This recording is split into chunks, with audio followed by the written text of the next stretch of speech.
Kwani chakula hivi? Bwana venye nasikia mzee. Hayo watu wanatuweka sana huku. Mashallah. Mandugu. Nimewaletea chakula. Wacha nibariki. Wasalam billahi bisra wa Allah. Amin. Amen. Ati amen.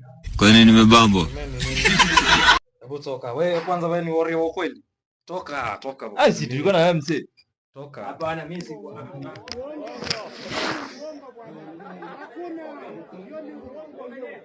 Tumeshangaa sana. Watu wana nani unaletea mkundu? Nani unaletea? Hakuna. Mimi ni kukumanda. Wewe mzee hizi nifanyie hivi. Tutoke na yeye kuchimbua kisima nifanyie hivi. Hakuna. Unajua Oria?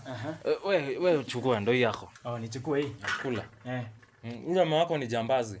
Kuna watu wanajifanya hivyo. Nilijua tu nilikuwa nimemuona.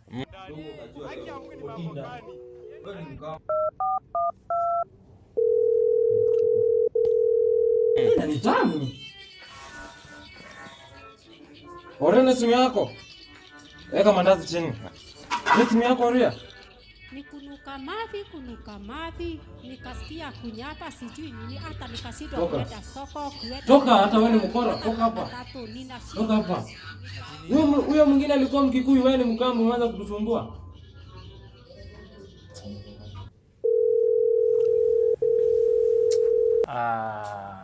Samani hata umenitenda aje pia. Sasa wewe ulikuwa unataka kula mchele peke yako mzee? Samani hata wewe mbona unipigie simu? Tuteseke bali pamoja tupige kikamba pamoja na mzee unataka bado kunitesa mzee. Usikii? Sawa acha tuende tu. Hakuna venye unaweza kula mchele peke yako. Sawa tuende tu nyumbani juu sababu niamua tuteseke si wote.